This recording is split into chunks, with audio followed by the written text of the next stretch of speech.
Sadev. And what I hear you say is, in addition to the competencies that you spoke about, like can-do attitude, learnability, digital, and you highlighted the two most important ones, that is empathy and also willingness to go the extra mile in order for you to create a winning edge for yourself. So important. Continuing the conversation, and Madhu, I know that you are a large conglomerate and I'm sure you are hiring in large numbers. By the way, it will be great if you visit our campus also sometime and look at our students as well to fulfill your campus hiring needs. But as of now, my question to you is, Madhu, so from your standpoint, what are the key differentiating areas of skills or differentiating skills you look for in the freshers when you hire people in the campus? Over to you, Madhu. Yes, thanks, Prem, for that question, and a very good afternoon to all the students and to everybody. So I think Rajiv covered quite a bit of it, and in fact, just to give you a little bit of a sense on the numbers, Vedanta, yes, every year we hire 1,000 to 1,500 students from the campuses, and our DNA and philosophy is to hire freshers from the colleges and then grow them and develop them into leaders. We will not go out to hire from the market laterally unless it's a niche skill set that we are looking at, or we are looking at a global expert or an expat to come and work for us. But otherwise, most of our hiring is through entry-level channel, and then we develop those people. So just to give you an idea, we go to the top IIMs, we go to IITs, we go to NITs, we hire chartered accountants, ICWAs, and there's a very, very good demographic mix in terms of diversity of talent, not just in terms of gender, but in terms of geography. This year, we've especially focused on going to Northeast. We have focused on hiring from the South. We have focused on hiring from Jammu and Kashmir. So very, very good talent pool, and we've hired 950 students this year. Another thing which I would like to mention before I come to Prem, your question, is that last year as well as this year has been a very different year given the pandemic. A lot of companies have delayed joining, but I'm very happy and proud to share that at Vedanta, we've not delayed any joining of the students, because we do understand there is an anxiety. They are starting their career. So last year also we started virtually. This year also we've started the onboardings virtually, and every month we are onboarding 200, 300 students in a phased manner.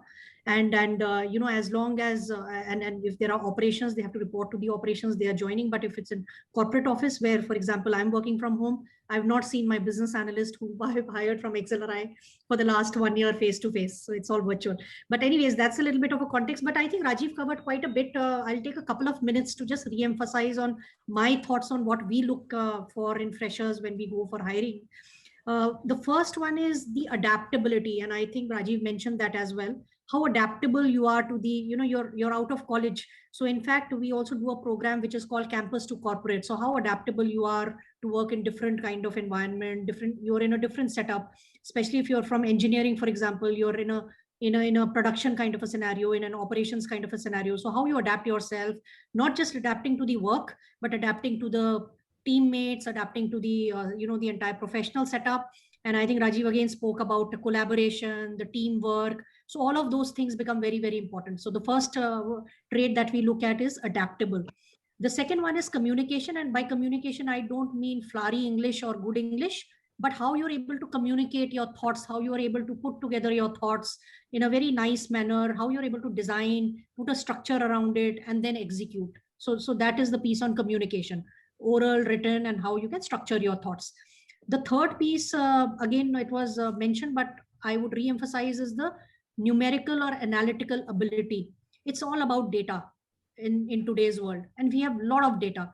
And then as we are looking at more and more youngsters, sometimes, people at my age, we don't like looking at data. We are not numerically savvy. But when we look at youngsters, we look at youngsters who are very, comfortable with numbers.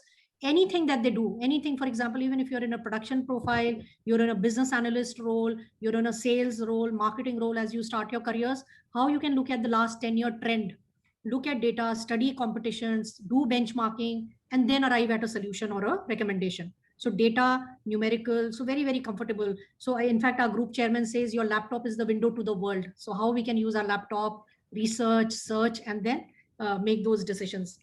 Digital technology, again, I mean, we don't have to tell the students, they are very, very digitally, technologically savvy.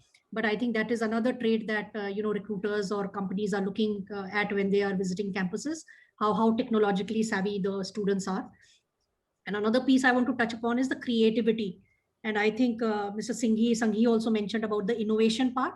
So when I talk about innovation, creativity, how you can think of a new, I mean, it's very easy to, come and settle down in a environment, but how you can continue to think, continue to read, continue to, look at the external world, what is the world outside doing, what are other companies doing, and come up with disruptive thoughts or innovative ideas. So I think the ideas that the youngsters bring are very, very unique, and they are very, very disruptive.